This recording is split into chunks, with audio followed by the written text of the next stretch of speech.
बिस्मिल्लाहिर्रहमानिर्रहीम। Dear students, मैं हूं मोहम्मद हाशिम हसन, आप लोगों का फ़िज़िक्स टीचर। और आज हम लोग लेक्चर नंबर 1 का पार्ट 2 स्टार्ट करेंगे। जैसा कि आपको पता है कि हम लोगों ने पहले लेक्चर में चैप्टर नंबर 2 पार्ट 1 फ़िज़िक्स का स्टार्ट किया था, जिसका नाम है फोर्स एंड मोशन। और पहले लेक्चर के अंदर हमने ये देखा कि वेक्टर्स और स्केलर्स के दरमियान में क्या फ़र्क होता है, और फिर हमने ये देखा कि वेक्टर्स को रिप्रेजेंट कैसे किया जाता है। अगर आप लोगों ने वो लेक्चर नहीं देखा तो वो लेक्चर ज़रूर देखें, ताकि आपको इस लेक्चर की बहुत अच्छे से समझ आए। स्टूडेंट्स, ये पहले लेक्चर की कंटिन्यूटी है, पहले लेक्चर का पार्ट 2 है, जिसके अंदर आज हम लोगों ने ये सीखना है कि वेक्टर के कंपोनेंट्स क्या होते हैं, यानी वेक्टर्स के हिस्से क्या होते हैं। या फिर हम ये कह सकते हैं कि इस चैप्टर के अंदर हमने ये देखना है कि वेक्टर्स को रिजॉल्व किस तरह से किया जाता है। और इस सारी सिचुएशन को समझने के लिए हमें कुछ बेसिक कॉन्सेप्ट्स को रिकॉल करना होगा। सबसे पहले हम चलेंगे राइट एंगल ट्राइएंगल की तरफ। स्टूडेंट्स, राइट एंगल ट्राइएंगल एक ऐसी ट्राइएंगल होती है जिसके अंदर एक एंगल 90 डिग्री का हो। अब यहां पे मैंने आप लोगों के सामने दो राइट एंगल ट्राइएंगल्स बनाई हैं। एक ये राइट एंगल ट्राइएंगल है और एक ये राइट एंगल ट्राइएंगल है। अगर आप देखें तो यहां पे भी 90 डिग्री का एंगल है और यहां पे भी 90 डिग्री का एंगल है। स्टूडेंट्स, देखने में ये दोनों ट्राइएंगल्स बिल्कुल एक तरह की लगती हैं, लेकिन इनमें एक फर्क है। और वो क्या? जो हमने थीटा डिसाइड किया है, उस थीटा की पोजीशन डिफरेंट है। देखें, यहां पे मैंने ये थीटा लिया है और यहां पे मैंने ये थीटा लिया है। अब थीटा की पोजीशन चेंज होने से क्या फर्क पड़ता है, देखते हैं। देखिए, सबसे पहले तो आप ये याद रखें कि राइट एंगल ट्राइएंगल की 3 साइड्स होती हैं और एक एंगल 90 डिग्री का होता है। जैसे यहां पे आपको एक एंगल 90 डिग्री का नजर आ रहा है। अब जो भी आपके पास थीटा हो, थीटा के सामने वाली जो लाइन होती है वो परपेंडिकुलर होती है, जिसे उर्दू मीडियम वाले बच्चे अमूद बोलते हैं। जो थीटा के सामने है वो परपेंडिकुलर है, और परपेंडिकुलर जिस लाइन के साथ परपेंडिकुलर हो उसे बेस कहते हैं। और जो सबसे लंबी लेंथ बच जाती है, जो तिरछी लाइन होती है, उसे हम हाइपोटेनस बोलते हैं। उर्दू मीडियम वाले बच्चों के लिए बता दूं कि ये जो परपेंडिकुलर है इसे आप लोग अमूद बोलते आए हैं, बेस को आप कायदा बोलते आए हैं, और हाइपोटेनस को आप वतर बोलते आए हैं। ये याद रखें। अब आपने इंग्लिश में ही नाम याद रखने हैं। अब जब आप थीटा की पोजीशन चेंज करते हैं तो देखिए, थीटा के सामने वाला परपेंडिकुलर होता है। परपेंडिकुलर जिसके परपेंडिकुलर हो, जिस लाइन के साथ ये 90 डिग्री का एंगल बना रहा हो, वो बेस होता है। और जो सबसे लंबी लाइन बच जाए वो हाइपोटेनस होता है। स्टूडेंट्स, यहां पे एक बहुत बेसिक सी बात हमने रिकॉल की, और वो ये कि अगर थीटा की पोजीशन चेंज हो जाए तो फिर परपेंडिकुलर और बेस भी चेंज हो जाते हैं। ये आप लोगों ने याद रखना है। इसके बाद हमने एक और चीज को रिवाइज करना है, या आप लोगों ने शायद पहले ना पढ़ा हो, यूनिट वेक्टर। नए सिलेबस का ये हिस्सा नहीं है, लेकिन इसकी बार बार जरूरत पेश आएगी, इसलिए अपनी बुक पे, अपने नोट्स पे आप लोग लिख लीजिएगा। स्टूडेंट्स, यूनिट वेक्टर नाम से पता चल रहा है, यूनिट का मतलब होता है स्टूडेंट्स 1। तो यूनिट वेक्टर कौन सा वेक्टर होगा? यूनिट वेक्टर वो वेक्टर होगा जिसकी मैग्नीट्यूड 1 हो। ऐसा वेक्टर जिसकी मैग्नीट्यूड 1 हो। यही डेफिनेशन है। A vector whose magnitude is 1 in a given direction is called unit vector. Students, unit vector का फायदा क्या है? यूनिट वेक्टर का फायदा है कि ये हमें किसी वेक्टर की डायरेक्शन बताता है। मैं अभी आपको समझाऊंगा। देखें, it gives the direction of a vector. अब आपको सबको पता है कि वेक्टर के अंदर दो चीजें होती हैं, एक मैग्नीट्यूड और एक डायरेक्शन।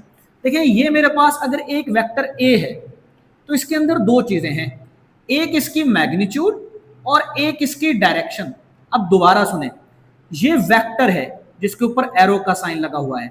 वेक्टर इक्वल होता है दो चीजों के, एक मैग्नीट्यूड। जब आपने ए वेक्टर की मैग्नीट्यूड लिखनी है तो मैग्नीट्यूड लिखने का एक सिंपल तरीका यह है कि आप सिंपल अल्फाबेट डालें और किसी भी वेक्टर की जो मैग्नीट्यूड होती है स्टूडेंट्स वो कोई नंबर होता है और नंबर्स आपको पता है स्केलर होते हैं। तो एक ऑब्जेक्टिव याद रखें कि किसी भी वेक्टर की मैग्नीट्यूड एक स्केलर क्वांटिटी होती है। अच्छा, ये तो है मैग्नीट्यूड और ये है इसकी डायरेक्शन, इसी को यूनिट वेक्टर कहते हैं बच्चों। अब यूनिट वेक्टर को रिप्रेजेंट कैसे किया जाता है? हैट डाल के, इस तरह का साइन डालते हैं जिसे हम हैट कहते हैं। अगर आपको किसी भी सिंबल के ऊपर ये नजर आ जाए हैट तो समझ जाएं कि वो कोई यूनिट वेक्टर है। अब यहां से अगर हम यूनिट वेक्टर का फार्मूला बनाएं तो देखिए यूनिट वेक्टर का क्या फार्मूला बन जाएगा?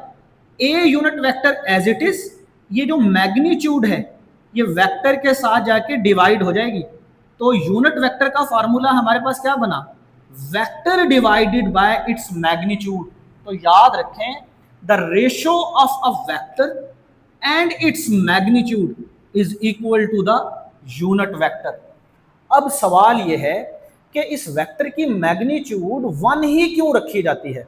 उसकी वजह है बच्चों, उसकी वजह यह है कि इसमें हमें सिर्फ डायरेक्शन बतानी है किसी भी वेक्टर की, ये कभी भी मैग्नीट्यूड को इफेक्ट नहीं करेगा। मैं आपको एक एग्जांपल से समझाता हूं। देखिए फर्ज करें कि हमारे पास कोई एक वेक्टर है फोर्स का वेक्टर। इस फोर्स के वेक्टर की मैग्नीट्यूड है 10 और मैं अभी इसका यूनिट वेक्टर लिख लेता हूं एफ यूनिट वेक्टर। अब बच्चों क्योंकि इसकी मैग्नीट्यूड 1 है, एफ यूनिट वेक्टर की मैग्नीट्यूड 1 है, तो 1 जब 10 के साथ मल्टीप्लाई होगा तो ये 10 ही रहेगा। अगर ऐसा होता कि इस यूनिट वेक्टर की मैग्नीट्यूड लेट सपोज 2 होती तो वो 2 मल्टीप्लाई होके 10 को क्या कर देती? 20 कर देती, जिससे वेक्टर की ओरिजिनल मैग्नीट्यूड ने चेंज हो जाना था। यूनिट वेक्टर सिर्फ और सिर्फ डायरेक्शन बताता है, ये मैग्नीट्यूड पे कोई फर्क नहीं डालता, इसीलिए इसकी मैग्नीट्यूड कितनी होती है बच्चों? 1 होती है। अब कुछ कन्वेंशंस हैं जो हमने याद रखनी है। कन्वेंशंस हम फिजिक्स में उन चीजों को बोलेंगे जो हम अपनी आसानी के लिए सेट कर लेंगे। एक्स एक्सिस के लिए जो यूनिट वेक्टर इस्तेमाल किया जाएगा वो होगा आई हैट, हम इसे आई यूनिट वेक्टर भी बोल सकते हैं। वाई एक्सिस के लिए जो यूनिट वेक्टर इस्तेमाल होगा वो होगा जे हैट, इसे हम जे यूनिट वेक्टर भी बोल सकते हैं। जी एक्सिस के लिए जो यूनिट वेक्टर इस्तेमाल होगा बच्चों वो होगा के हैट, इसे हम के यूनिट वेक्टर भी बोल सकते हैं। और अगर कोई वेक्टर नॉर्मल वेक्टर हो, नॉर्मल वेक्टर वो वेक्टर्स होते हैं जो किसी प्लेन के परपेंडिकुलर हो, जैसे ये व्हाइट बोर्ड एक प्लेन है, अगर कोई वेक्टर इस प्लेन के परपेंडिकुलर हो तो उसकी डायरेक्शन बताने के लिए हम एन यूनिट वेक्टर का इस्तेमाल करेंगे।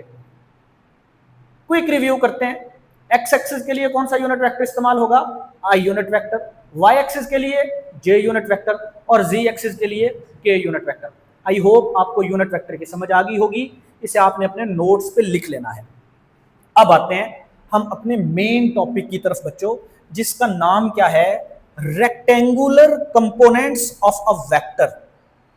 एक बात सुने, रेक्टेंगुलर कंपोनेंट्स, यहां पे जो कंपोनेंट्स वर्ड है उसका मतलब है हिस्से, यानी आज हमने वेक्टर के हिस्से पढ़ने हैं, लेकिन कौन से हिस्से? जो रेक्टेंगुलर हो। अब रेक्टेंगुलर कंपोनेंट्स क्या होते हैं या कंपोनेंट्स क्या होते हैं ये हम समझेंगे, लेकिन पहले हम डायग्राम को समझते हैं। डायग्राम को समझ लेंगे, जब ये सारी चीजें समझ आ जाएंगी तो हमें इन डेफिनेशंस की भी फौरन समझ आ जाएगी। देखें बच्चों, मेरे पास एक एक्स वाई प्लेन है, ये है एक्स एक्सिस और ये है वाई एक्सिस, यानी ये कौन सा प्लेन बन गया? ये बन गया एक्स वाई प्लेन, ये 2 डायमेंशनल प्लेन है। अब यहां पे मेरे पास कोई भी एक वेक्टर है जो एक्स एक्सिस के साथ एंगल बना रहा है थीटा, ये है वो ए वेक्टर। ये जो इस वेक्टर की लेंथ है ये इस वेक्टर की मैग्नीट्यूड के बारे में बता रही है, और ये जो एरो का साइन है ये हमें डायरेक्शन बता रहा है। अगर आप देखें तो ये वेक्टर ना सिर्फ एक्स एक्सिस में है ना सिर्फ वाई एक्सिस में है बल्कि ये एक्स एक्सिस और वाई एक्सिस के दरमियान में है। इसका मतलब ये हुआ कि इस वेक्टर का कुछ हिस्सा एक्स एक्सिस में होगा और इस वेक्टर का कुछ हिस्सा वाई एक्सिस में होगा। बच्चों ये जो इसके हिस्से हैं ना, यही कहलाते हैं इसके कंपोनेंट्स, या इसे हम कंपोनेंट्स ऑफ वेक्टर्स कहेंगे। अब हमने आज हमारा ऑब्जेक्टिव क्या है? आज हमारा ऑब्जेक्टिव है कि हमने ये कैलकुलेट करना है कि अगर कोई वेक्टर ना सिर्फ एक्स एक्सिस में हो, ना सिर्फ वाई एक्सिस में हो, बल्कि एक्स एक्सिस और वाई एक्सिस के दरमियान में हो, तो फिर उस वेक्टर का कितना कंपोनेंट या कितना हिस्सा होता है एक्स एक्सिस में, और उस वेक्टर का कितना कंपोनेंट या कितना हिस्सा होता है वाई एक्सिस में।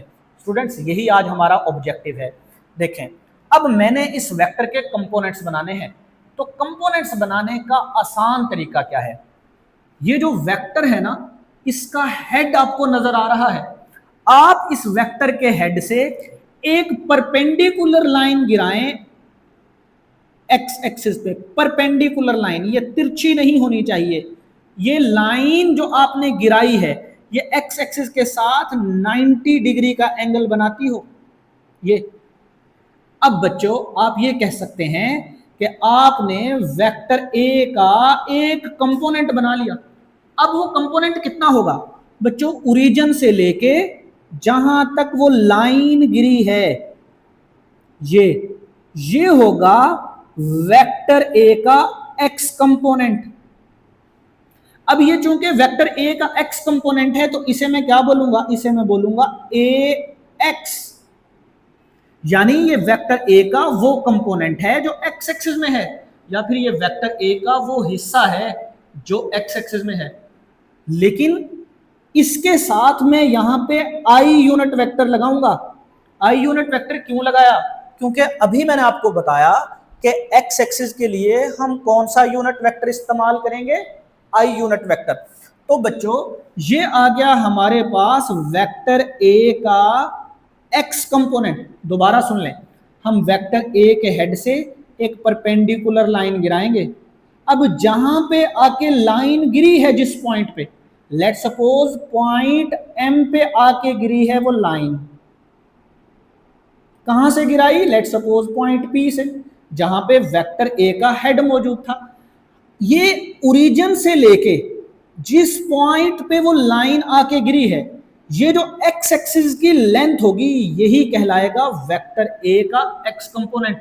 और इसे लिखने का तरीका क्या है? हम लिखेंगे ए एक्स और साथ में हम लिख देंगे आई यूनिट वेक्टर, यानी ये वेक्टर ए का वो हिस्सा है जो एक्स एक्सिस में है। बिल्कुल इसी तरह अब अगर मैं आपसे पूछूं कि बताएं वेक्टर ए का वाई कंपोनेंट कितना होगा, तो हम क्या करेंगे? हम वेक्टर ए के हेड से एक परपेंडिकुलर लाइन गिराएंगे, और वो लाइन अब हम कहां पे गिराएंगे? वाई एक्सिस पे। बच्चों ये जो लाइन है ना, वो ओरिजिन से लेके जहां पे वो आके लाइन गिरी है, ये जो लेंथ है ये कहलाएगा वेक्टर ए का वाई कंपोनेंट, और इसके साथ हम लगा देंगे जे यूनिट वेक्टर। क्यों जे यूनिट वेक्टर लगाया है? क्योंकि वाई एक्सिस के लिए हम कौन सा यूनिट वेक्टर इस्तेमाल करने जा रहे हैं? जे यूनिट वेक्टर। अब यही आसान सा तरीका है कि जब भी आपने किसी वेक्टर के कंपोनेंट्स बनाने हो, अगर आप एक्स कंपोनेंट बनाना चाहते हैं तो क्या करें? आप वेक्टर ए के हेड से एक्स एक्सिस पे एक परपेंडिकुलर लाइन गिराएं, तो ओरिजिन से लेके वो पॉइंट जहां पे आके लाइन गिरी है, ये जो एक्स एक्सिस में लेंथ होगी ये कहलाएगा वेक्टर ए का एक्स कंपोनेंट। और अगर आप वेक्टर का वाई कंपोनेंट निकालना चाहते हैं तो आप क्या करें? आप वेक्टर के हेड से एक परपेंडिकुलर लाइन गिराएं वाई एक्सिस पे। अब जिस पॉइंट पे आके लाइन गिरी है वहां से लेके ओरिजिन तक की जो लेंथ होगी बच्चों, ये कहलाएगी वेक्टर ए का वाई कंपोनेंट। यही तरीका होता है वेक्टर्स के कंपोनेंट्स बनाने का। अब इसे और थोड़ा सा आसान कर लेते हैं। देखें, अगर मैं इस पॉइंट को एन पॉइंट बोल दूं, तो आप देख रहे हैं कि ओ एन लेंथ और एम पी लेंथ ये एक दूसरे के इक्वल हैं। अगर ये दोनों एक दूसरे के इक्वल हैं तो आप अगर ओ एन लेंथ को ए वाई जे यूनिट वेक्टर बोल रहे हैं, तो आप एम पी को क्या बोल सकते हैं, ए वाई जे यूनिट वेक्टर। अब और भी आसान हो गई कहानी, कैसे भला, आप सिंपली क्या करें, अगर आप किसी वेक्टर के कंपोनेंट्स बनाना चाहते हैं तो आप उस वेक्टर के हेड से एक परपेंडिकुलर लाइन गिराएं एक्स एक्सिस पे, तो ये जो लेंथ होगी ये आपको मिल जाएगा वेक्टर का एक्स कंपोनेंट, और ये जो लाइन होगी ये आपको मिल जाएगा वेक्टर का वाई कंपोनेंट। स्टूडेंट्स, ये थी वेक्टर्स के कंपोनेंट्स बनाने की डायग्राम। अब हम आगे चलेंगे कैलकुलेशंस की तरफ, लेकिन कैलकुलेशंस की तरफ जाने से पहले एक बात समझ लें, और वो ये कि ये जो एंगल होता है ना थीटा, ये हम हमेशा एक्स एक्सिस से मेजर करते हैं। जैसे अगर आपसे मैं कहूं कि बताएं वेक्टर ए का एंगल कितना है, तो इसके दो एंगल्स बन सकते हैं। आप इसका एंगल वाई एक्सिस से भी निकाल सकते हैं, लेकिन आपने ऐसा नहीं करना। कन्वेंशन ये है कि हमने वेक्टर का जो एंगल होगा वो एक्स एक्सिस से मेजर करना है और एंटी क्लॉकवाइज डायरेक्शन में मेजर करना है। ये जो एंगल होगा इसे हमने यहां पे क्या बोला हुआ है, इसे हमने यहां पे बोला हुआ है थीटा। बच्चों, यहां पे अब आपको सबको एक ट्राइंगल नजर आ रही है, और वो ट्राइंगल कौन सी है, वो ट्राइंगल है ओ पी एम। ये जो आपको ट्राइंगल है ओ पी एम, ये ट्राइंगल अब बहुत इंपॉर्टेंट है, और यही ट्राइंगल मैंने उठा के यहां पे बना दिए। अब अगर आप देखें तो ये जो ओपी लेंथ है, ये जो ओपी लेंथ है, इसकी जगह पे मैंने क्या लिखा हुआ है, इसकी जगह पे मैंने लिखा हुआ है ए, यानी ये जो ओपी लेंथ है ये वेक्टर ए की मैग्नीट्यूड है, और ये जो ओ एम लेंथ है, ओ एम लेंथ, इसे मैंने बोल दिया है कि ये वेक्टर ए एक्स की मैग्नीट्यूड है, और ये जो एम पी लिखा हुआ है ये क्या है, एम पी, इसकी जगह पे मैंने लिख दिया ए वाई, यानी एम पी जो लेंथ है ये वेक्टर ए वाई की मैग्नीट्यूड है। अब आगे बढ़ते हैं। देखें बच्चों, इस डायग्राम में आप अगर देखें तो आपको एक हेड टू टेल रूल नजर आएगा। इस डायग्राम में आपको हेड टू टेल रूल नजर आएगा। कैसे नजर आ रहा है, देखें बच्चों, ये एक वेक्टर आपको a x i unit vector नजर आ रहा है, a x i unit vector, a x i unit vector. इस वेक्टर का हेड है जो किसके साथ मिल रहा है, ए वाई जे की टेल के साथ, ए वाई जे की टेल के साथ मिल रहा है। क्या ये हेड टू टेल रूल नहीं बन गया? आप जब head to tail rule apply करते थे, मैट्रिक में आपने पढ़ा, तो आप क्या करते थे, आप एक वेक्टर का हेड लेते थे और उसे आप दूसरे वेक्टर की टेल के साथ जोड़ देते थे, और आप ये कहते थे कि अब हम इन दोनों वेक्टर्स को ऐड कर रहे हैं। और फिर इसका रिजल्ट कैसे निकलता था?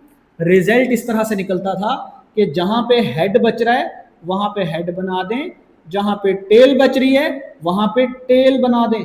ये मिलता था आपको एक रिजल्टेंट वेक्टर। और आज हम उस रिजल्टेंट वेक्टर को क्या बोल रहे हैं?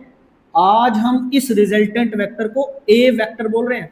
आप एक बात पे अगर गौर करें तो वो ये कि हमने इस डायग्राम में ये नोट किया है कि ए एक्स आई यूनिट वेक्टर का हेड किसके साथ ऐड हो रहा है? ए वाई जे यूनिट वेक्टर की टेल के साथ, और हमें रिजल्ट क्या मिल रहा है? ए वेक्टर।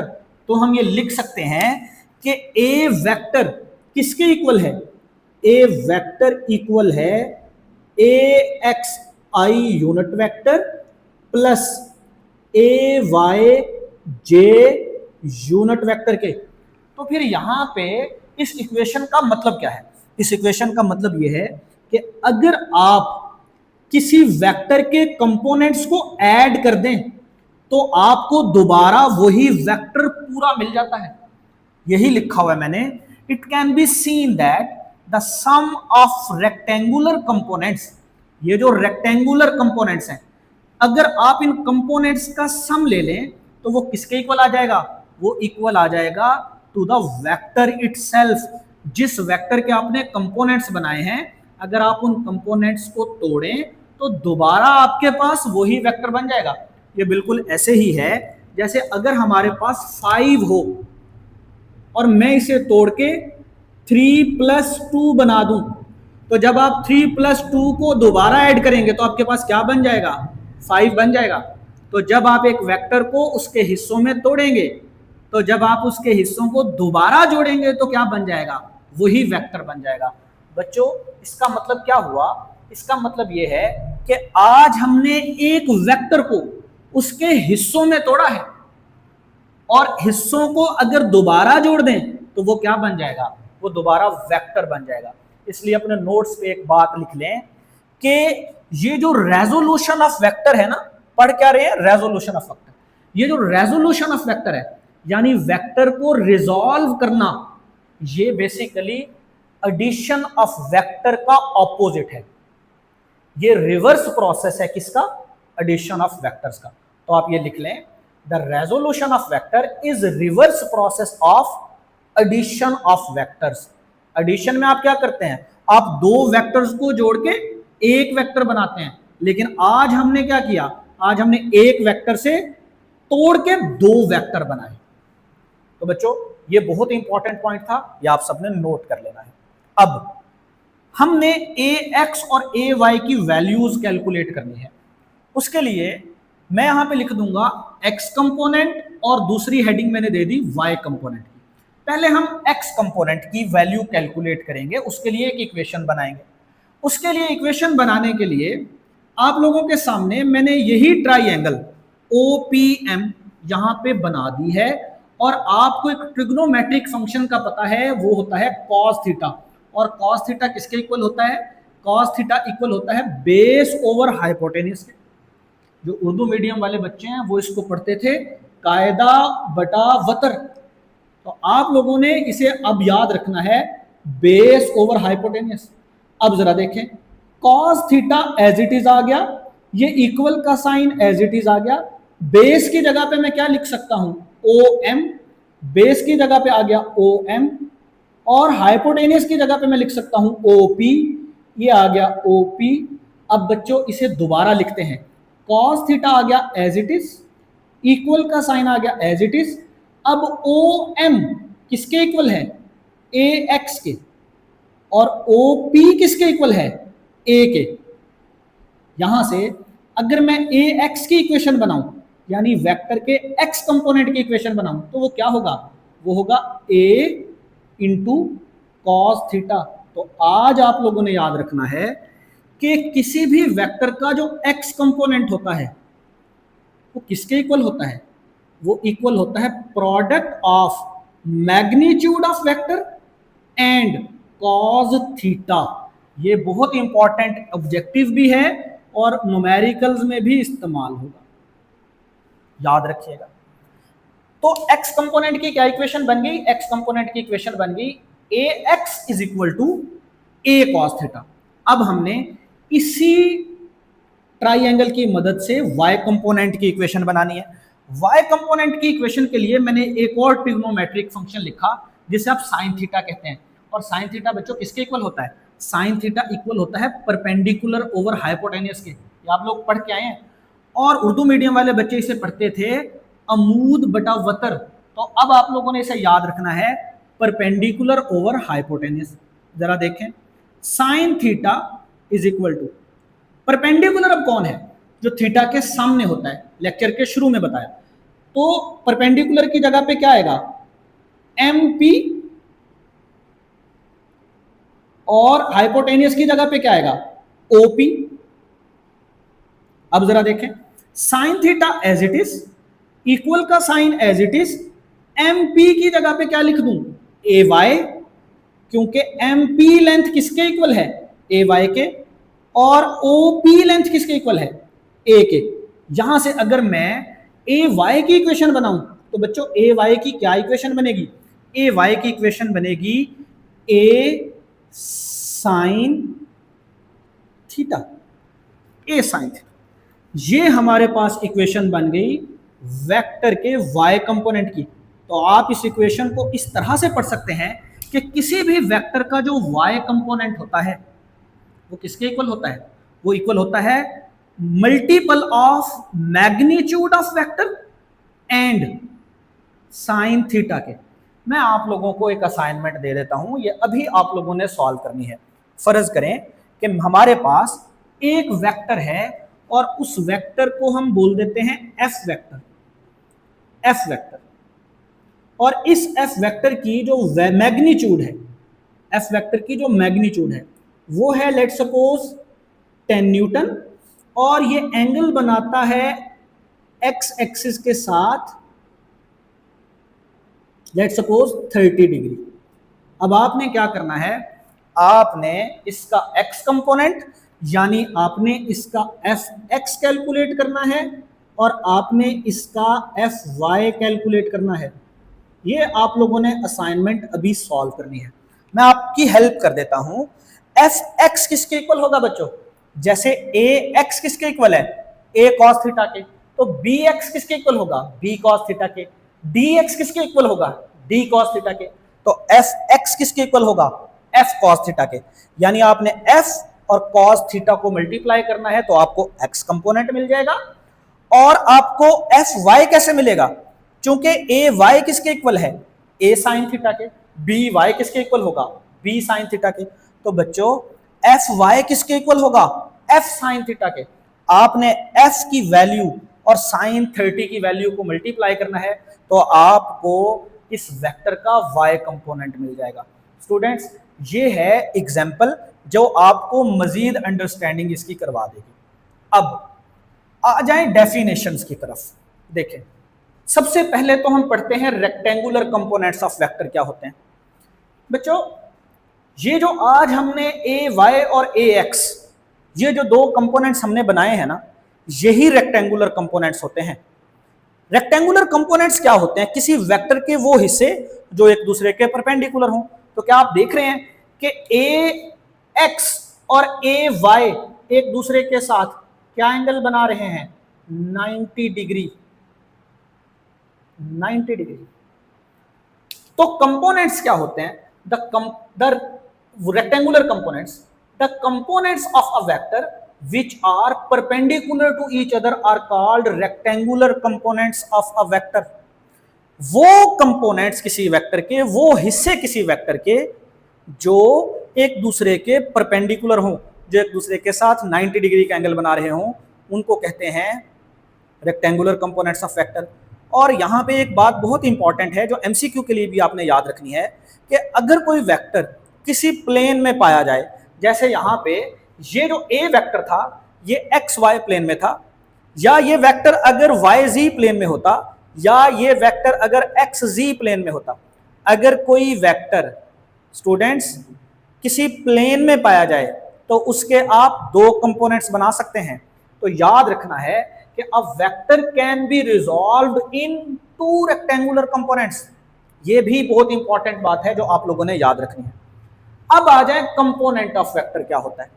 बच्चों ये जो ए एक्स है ना, ये वेक्टर का एक हिस्सा है, इसे हम बोल देंगे कि ये वेक्टर का एक कंपोनेंट है। ये जो ए वाई है ये वेक्टर का एक कंपोनेंट है, ये वेक्टर का एक हिस्सा है, इसे हम बोल देंगे कि ये वेक्टर का वाई कंपोनेंट है।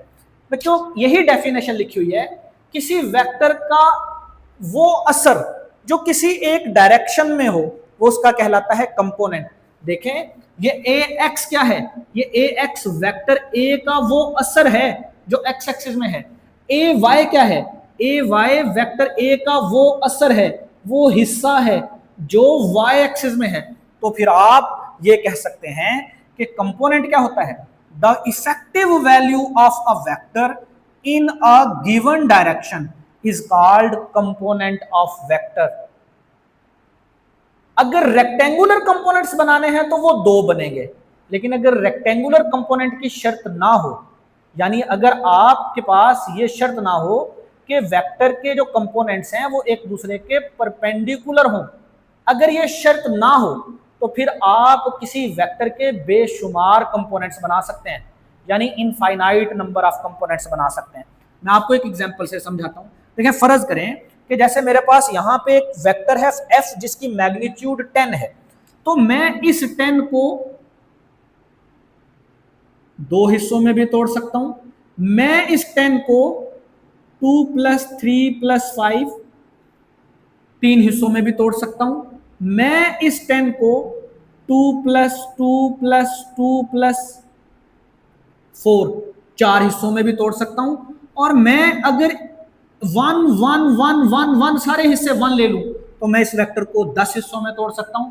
और अगर मैं वैल्यूज फ्रैक्शंस में लेना शुरू कर दूं तो मैं इस 10 को इनफाइनाइट नंबर ऑफ कंपोनेंट्स में तोड़ सकता हूं, यानी मैं इसके बहुत सारे हिस्से बना सकता हूं।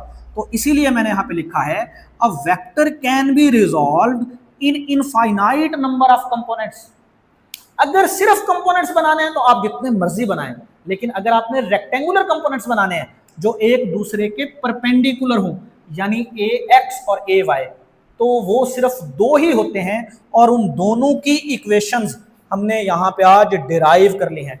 स्टूडेंट्स, आई होप कि आपको सारी बातों की समझ आ गई होगी। अगर आपको किसी बात की समझ नहीं आई तो आप वीडियो को बार बार देखें, आपको समझ आ जाएगी। आज तक के लिए इतना ही। नेक्स्ट लेक्चर में फिर मुलाकात होगी, तब तक के लिए अल्लाह हाफिज़।